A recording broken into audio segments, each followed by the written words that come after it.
Hani Kusuma ki spotnya ya kudu kanggo musik. Pas My honey. Inggih. Masya Allah si cantik. Kamu tahu nggak kalau aku bisa sulapan? Ah, masa ta? Aku sebelumnya kesukaan parfum kamu apa? Aku. Iya. Aku parfumnya yang bau melati. Bau melati ya? Saya bisa memberikan aroma melati di tanganmu tanpa aku menyentuhnya. Iya kuwi Mas. Tanganmu. Nah, pejamkan mata. Bismillahirrahmanirrahim. Coba cium tanganmu, pasti bau melati. Iya Bau melati? Heeh. Mosok kan, Nduk? Alah, kok mesti. Ndek mau wis. Wilujeng dalu Pak Kangko. Nggih, jeng dalu. Alhamdulillah. Saged pindah malih ya. Pinanggih malih sowan wonten desa Ngrandu. Asline Ngrandu ki lek sakjane artine ki singkat, Mas.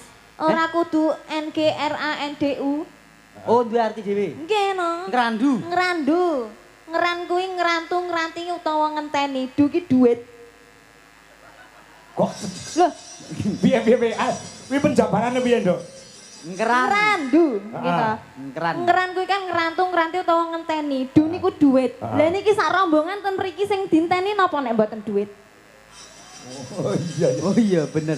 Iya ta? Iya, tak akoni apik. Senadyan to kowe ayu, nyatane moto dhuwiten kowe ya. Loh, wong jaman saiki ki moto duwiten ki wis lumrah. Indis ekonomi sembarang barang larang. Ya toh? Entuk wong kuwi materialistis kuwi entuk ning ndelok kahanan lan situasi aja kabeh-kabeh dipangkas rata. Wong urip ora gur butuhke dhuwit ning ya butuhke seduluran. Mula nek kowe ngantek kok gur ngutamakan dhuwit, kowe engko ora duwe sedulur. Wong ngono, berarti pira-pira enenge ya Mas ya. Lah, kudu disyukuri. Nek iso ngebotke dulur dhisik tinimbang dhuwit. Syukur-syukur golek dulur sing duwe dhuwit. Berarti sampean ten mriki golek dulur Sing duwe dhuwit. Pak Lurah dulur kula nggih. Nggih. Bapak Lurah Sugeng Dalu Bapak Suparti. Suparto kok Supar. Pak Supar- Suparto kok Pak Bapak Suparto. Pak Sing ngebel kowe anu to, Han? Sing ngebel kowe lak Pak Parto piye, Mbak to? Nggih. Lah nggih. Lewat Mas Poncol. Oh, mana? Nggih. Oh alah Mas. Ngoten. Suparto ya aneng tegese dhewe nek aku Mas. Oh kono yo arti dhewe. Nggih no. Diani caki ayu-ayu dia pinter ya Mas. Ya Allah. Lah, kula. Su. Su kuwi sumeh. Lha jenengan lek mirsani sinten Pak Suparto kiket mau mek. Ngaten. Iya, ya pinter caki. PS tuh ya Pak pinter ya Pak ya. Sumeh. Su. Wak ning warga masyarakate sumeh seneng srawung. Mula to sakniki 2 periode nggih Pak nggih. Betul. Mugi-mugi Masya Allah. periode selanjutnya tetap menjabat menjadi lurah Heeh. Desa Ngrandu. Amin. Ning penting syaratnya kula besok ditangkap lho Pak. Ya. Kak ya. Kowe mau Supar. Terus terakhir Par lho. Par Su. Oh. Su niku sumeh. Oh, Par. par. Sak paran-paran memuji Mring Hyang Widi. Oh berarti di mana tempat Di dia mana selalu tempat ki berdoa. berdoa. Jenengan napa nek perso ki sedekap ngene to Mas? Nggih. Tangane iki wis ngene iki. Ngeten lho Pak Kakang, ngeten. Dikir. Oh. Ora, Lah apa? kapalen iki Eh, jenenge. bocah Ya dikir. Tasbih. Nggih, dikir ndongakne awake, ndongakne keluargane, ndongakne warga masyarakate, ya ndongakne desane. Oh ngono. Terakhir. Toh To. kuwi Toto Karto Tentrem lan Raharja. Toto. Toto Karto Tentrem lan Raharja. Oh, iya. Mula Desa Ngrandu menika dados desa ingkang Toto Karto Tentrem lan Raharja mergi kan dipimpin Karo Bapak Suparto. Pak Suparto. 2 periode lho Mas. Muga-muga tahun ngarep dadi meneh. Amin Dadi meneh. Allahumma. Amin. Terus yo nanggep wayang meneh. Ya. Nggih. Andra kowe kok iso to didadak karo Pak Lurah mau, Han? Kula. Apa pas prei apa pancen yo? Lah kula niki sakniki pun mboten baku kok. Oh, Nggih, suran ngeten niki nggih nganggur. Oh. gak jeng Pak. Ada alasan tersendiri kenapa Mbak Hani bisa rawuh teng. Nek kowe ngerti alasannya apa Han kok iso tekan? Yo turah ngerti no. Apa? Sadurunge wis WA aku sik kok. Apa ya? Jenengan apa nderek Pak Kangko tanggal 14. Nggih, ya wis nek aku dijop Allah njujak mangkat aku. Lah ngopo? Enek jenengan kok. Wah. Mergo tresnane karo aku. Lah ya. Ki ana pamundhut dohan. Nggih. Kok pilihan dhewe ya? Nggih, Iki ana sing nyuwun lagu pepiling. kepeling. Sing urung iki mau Apa iki? Niku mau Mbak Mayang sing kuwi. Idam Sari. Jam Sari. Heeh. Idam Sari ya, Nduk ya? Nggih. Nah, Mak, kelingan Mbak Mayang tato mau jereke ora adus 7 dina. Tatone langsung nambah ning geger. Nambah apa? Gambar emping. kuwi kadas ngawur. Kuwi kadasen. Lah iya. Tambah melih sakniki tatone, Pak. Apa ya? Tato wineh iki lho ning pundak iki lho wineh, Pak. Ini apa? Wineh pari. Eh. Lah iki oyote ning isore. Lho. Lho. Lah sukete. Lah kuwi ning isore neh. Nembang ya nek aja gakekno. Nanong. Ayo, bawani sik ndokan. Ya. Duh, wong. Kenal. Dah wong bagus. Dalem. Nek jenengane bladus kok. Bladus kok men.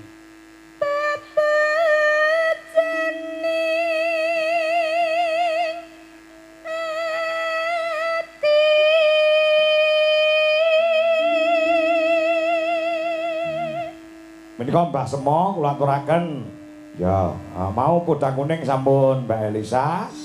Menika nyidam saripun Hani Kusuma. Ayo.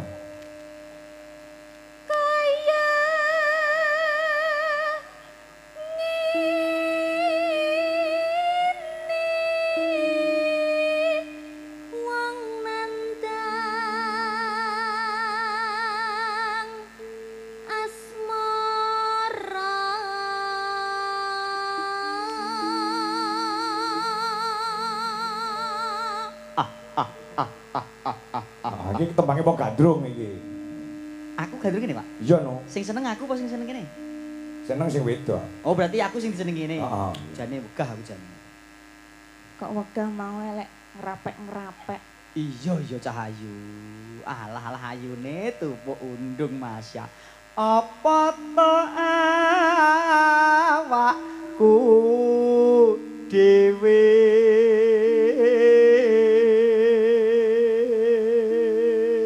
Ya dijak mlaku-mlaku ngalor ngidul ngono kok mur meneng ae. wong ayu jak Gendro suwasana. maneman nek mlaku-mlaku ndak kakeke capek.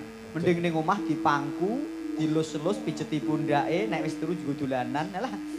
Apane sing dienggo dolanan? Rambutnya diklabang, disisir ngono. Cahayu iki sing nggo dolan go rambute, liyane gak entuk. Duh dewa Jawata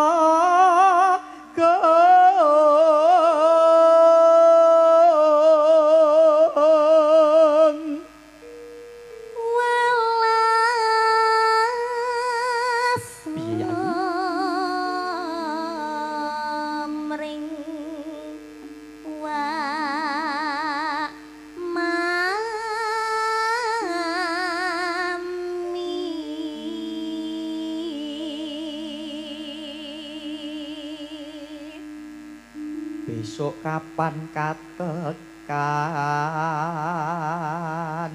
jejer lan wong ayu.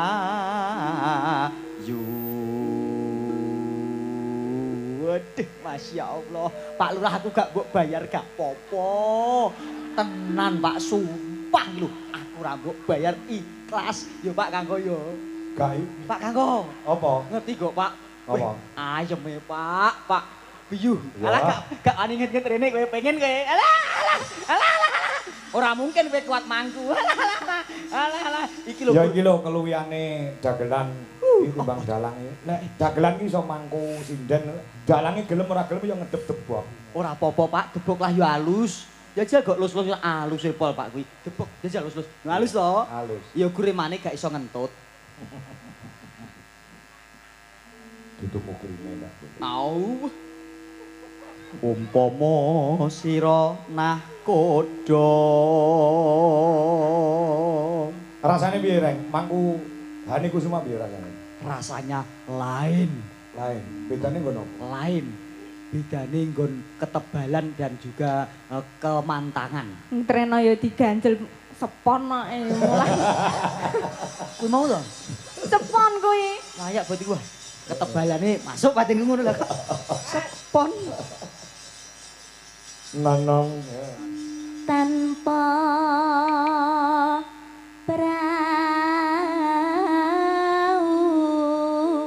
sasatra den patri.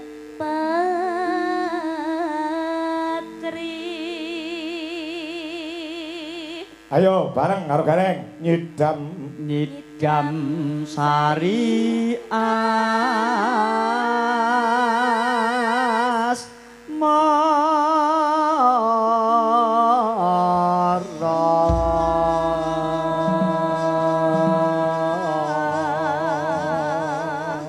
Ki mau jane neng sing request lho, Reng. Pripun? Anu mbok sekali-kali anu Mas Gareng itu kondalang. Lah, ora usah ngono to, Pak. Kula iki menghargai jenengan. Apa iya? Nggih, ngono aku mayang gek piyai kene do pirsa. Yu lah tek wayangane apik Garengi, engko sok taun ngarep nanggap aku. Sing gareng gendi pakang kok. Engko mosok ngono enggak. Aku Bagong nek aku. Ya sak kelas lah pomaku dandan Bagong iki wis sak kelas karo Bagong Blondur. Yo, ning nek umpama kula entuk usul, Apa? jenengan aja Bagong, Lah ngopo? kebagusan. Jenengan nogok. Togok ki lambene ombo e. Ya. Lah iki mau wis didhawuhi karo Pak Lurah, Duhani karo Mbak anu Mas Gareng. Nggih. Kon ngebarke jam 3 mergo selain ngruwat ya ndelok bal-balan Spanyol karo. Lah kok ya rono meneh. Jenengan iki fokus. Rasane ya sangae. Engko gek iku ya wis streaming. Wis siap. Fokus.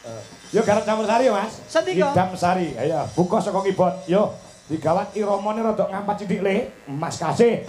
Iki sing nenggak sing ngendang Mas Kasih. Oh niki asmanipun Oh Mas Kasih. Lah Mas Ardi pundi to Mas Ardi? Kae. Anu enek request saka emak-emak Indonesia mongkon duet karo Hani Kusuma. Oh. Masya Allah. Nggih. Siap. Nek ndi cahe? Niki lho Pak, Ndi? ngrebab, Arti ndi? ngrebab nembe Kudu ngrebab. kuwi dudu Arti. Kuwi Arnold. Oh, Arnold. Ya. Batenku Mas Ardi kok malah nelungsungi. Mlungsungi saya alus, rumah saya tuwa. Ayo. Tembake no. Ya coba kayak apa? Yuk.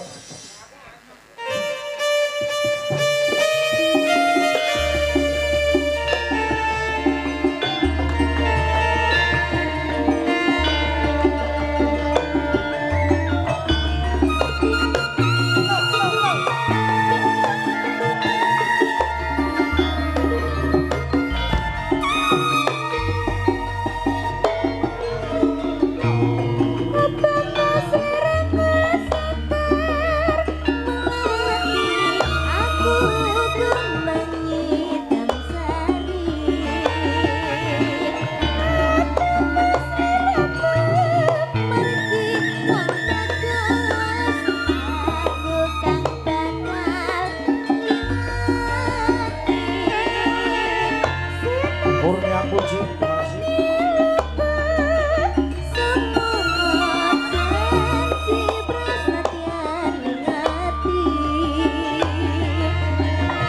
Mas Pomo, terima kasih.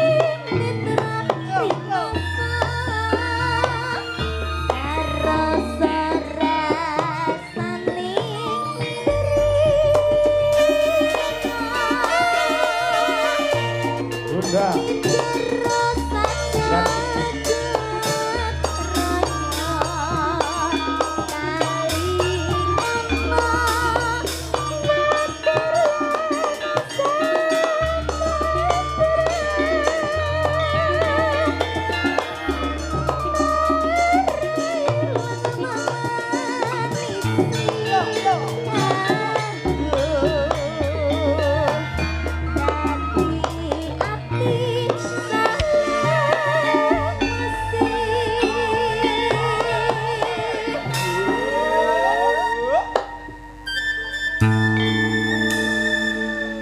Pasti rada banter ke Mas. Ya, harus dibote. Yuk.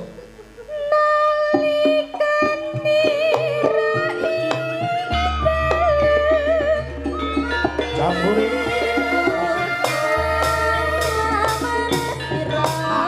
Siap Mas Pomo.